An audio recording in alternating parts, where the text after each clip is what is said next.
তা আজকে যারা নির্বাচনের প্রক্রিয়া যাচ্ছেন, ইনশাআল্লাহ তাআলা তাদের সবার জন্য সর্বোচ্চ শাস্তি হতেও পারে যদি কখনো গণেশ উল্টায় যায়, যদি কখনো আওয়ামী লীগ আসে। এবং আপনারা আওয়ামী লীগকে দেখছেন আওয়ামী লীগ কি করে। এই সংবিধান এমন ভাবে রাখছে কেউ হাত দিতে পারবেন না, কারো হাত দেওয়ার ক্ষমতা নাই, সবার দণ্ড হবে, মৃত্যুদণ্ড হবে। কারণ এই সংবিধান এমন ভাবে করে গেছে আপনি কোনোভাবে হাত দিতে পারবেন না। এবং এই সংবিধানে বলা আছে প্রধানমন্ত্রী ক্ষমতায় থেকে তারপরে নির্বাচন করবেন, এই আইনটায় বলা আছে। কিন্তু ইউনূস সাহেব তো চিঠি দিচ্ছেন নির্বাচন কমিশনে, তুমি নির্বাচন করো। ইউনূস সাহেব কে? অন্তর্বর্তীকালীন সরকার। অন্তর্বর্তীকালীন সরকার বলতে এখানে কিছু বলা নাই। আমি চ্যালেঞ্জ করলাম, সবাই দেখতে পারেন। যেই সরকার কথাই বইতে বলা নাই সে এই বইটা চালাবে কিভাবে?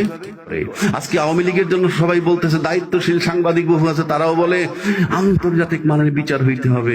তারা কিন্তু জামাতের বিচার যখন হয়েছিল নীরব ছিল, আন্তর্জাতিক মানের বিচারের কথা বলে নাই।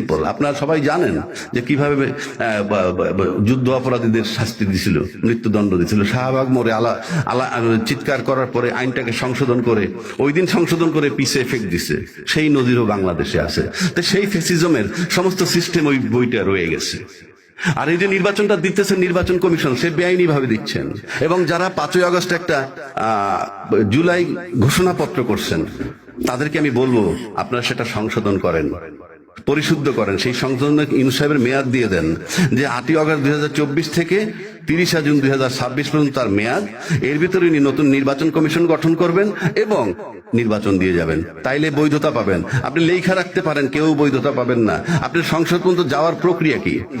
স্কুল কমিটির যদি নিয়মের কোনো ব্যত্যয় ঘটে তাইলে রিট হয়। এরকম বহু সমিতি নিয়েও রিট হয় একটু ব্যত্যয় ঘটলে। আর সেখানে সংবিধান আপনাকে বইলে দিছে যে সংসদ ভেঙে যাওয়ার 90 দিনের মধ্যে নির্বাচন করবেন। সেই মেয়াদ তো শেষই হয়েছে 7ই নভেম্বরের মধ্যে। ইন এডিশন যিনি এখন বর্তমান নির্বাচন কমিশন, ওনার নিয়োগই হয়েছে ওই মেয়াদ পার হওয়ার পর 21 নভেম্বর 2024-এ। ওনার পরিণতি কিন্তু নুরুল হুদার মতো হবে ভবিষ্যতে। দেশটা কোন সমিতি বা ক্লাব নয়, এটা একটা রাষ্ট্র, এটা তামাশা নয়। আজকে যারা বিজ্ঞান, আমি মেহেরবানি করব এই কথাগুলো আপনি উঠাইয়ে দিয়েন, অন্তত পত্রিকায় উঠান। এটা রাষ্ট্র, এটা কোনো সমিতি বা ক্লাব নয়।